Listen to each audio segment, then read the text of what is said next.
Okay, so get this. You go to grab a burger, and bam, no onions allowed. No onions. Yeah, apparently there's this E. coli outbreak that could be linked to onions. Oh, wow. And we're diving deep today to figure out why this is a much bigger deal than just missing out on your favorite toppings. Definitely a lot to unpack here. For sure, we've got news articles about the outbreak, recall notices, statements from the companies involved. Sounds like we've got our work cut out for us. Yeah, but isn't it crazy how one little ingredient can cause so much chaos in the fast food world? It really shows you how interconnected everything is. Right, so let's get into it. This outbreak is not a joke. We're talking about 49 people getting sick across 10 states. Yeah, it's a serious situation. Absolutely. One person has even died, and a child is dealing with life-threatening complications because of this E. coli. It's a stark reminder of how dangerous foodborne illnesses can be. Totally. And it really hits home when you see the numbers. Colorado's been hit the hardest with 26 cases. Wow, 26? Yeah, and it's spread to other states too, like Nebraska, Utah, Wyoming, even Iowa, Kansas, Missouri. So it's a pretty widespread outbreak. Exactly. Yeah. And while the investigation's still going on, it seems like onions, especially those used on McDonald's Quarter Pounders, are the main suspect. Makes sense since they're a common ingredient in so many dishes. Right, but here's the thing. McDonald's pulled Quarter Pounders and slivered onions from their menus in a bunch of states. But they're still serving diced onions and other burgers. Yeah, which makes you wonder what's going on. It seems like they're really trying to zero in on the exact source of the contamination. It could be a specific batch of onions, a problem during processing, or maybe even something completely different. It's like a food detective story, trying to trace these onions back to the source and figure out where things went wrong. Exactly. And you have to think about the massive scale of the supply chain involved. Oh, for sure. And speaking of the supply chain, Yeah. McDonald's gets all their onions from one supplier, Taylor Farms. Interesting. So if there's an issue with the onions, it all traces back to them. Pretty much. And they supply onions to 3 different distribution centers. And get this, Taylor Farms has issued a voluntary recall. A recall. That's a big deal. Yeah, and they're not messing around. They're telling restaurants to destroy the product in their recall notice. Whoa, that sounds serious. It definitely raises some eyebrows. Yeah. But here's the catch.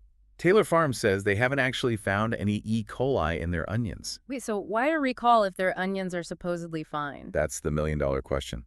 They're Yeah. doing it out of precaution, just to be on the safe side. Well, that's responsible of them to prioritize safety even without concrete evidence. Agreed. It's a good example of a company taking responsibility.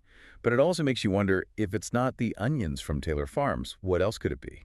Right. Could it be something else entirely? Or did the contamination happen somewhere further down the line, maybe during distribution? It's a puzzle, for sure. And this whole situation really highlights how interconnected our food system is. Absolutely. One weak link can cause a ripple effect throughout the entire chain. Exactly. And even if Taylor Farms onions end up being cleared, the recall itself has already caused disruptions for a ton of restaurants across multiple states. That's the domino effect of a recall in a complex supply chain. And the impact goes way beyond McDonald's, too. Yum Brands, which owns KFC, Pizza Hut, and Taco Bell, they've pulled fresh onions from some of their locations. Oh, wow. So it's affecting other big players in the industry as well. Yep.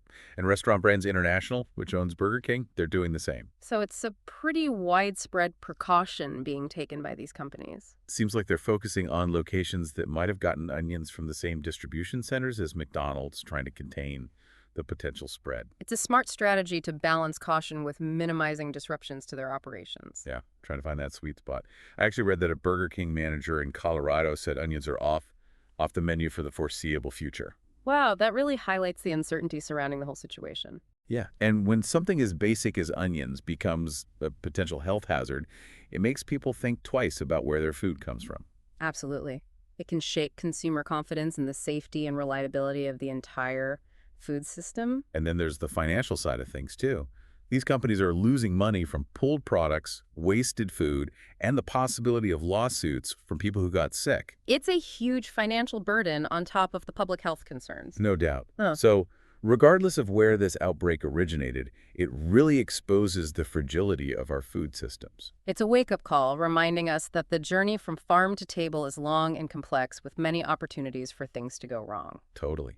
And it's a good reminder for everyone to be extra careful about food safety, Yeah. stay updated on recalls, and really think about where their food comes from. I think the biggest takeaway here is that this might seem like an onion problem, but it points to a much larger issue, the vulnerability of these complex, interconnected systems we rely on. That's deep. Makes you wonder what other seemingly harmless ingredients could have such widespread consequences. What other potential risks are lurking in our food supply chain? It's a thought-provoking question that highlights the importance of transparency and vigilance in our food systems. Definitely food for thought. Mm. So as always, we encourage our listeners to stay curious, stay informed, and keep asking those important questions about where their food comes from and the systems that bring it to their tables. Absolutely. Knowledge is power, especially when it comes to our food. Couldn't agree more. Thanks for diving deep with us today. It's been an eye-opening conversation. It really has. Thanks for having me. And to our listeners, stay safe out there and enjoy your next burger, but maybe hold the onions for now, just in case. Better safe than sorry.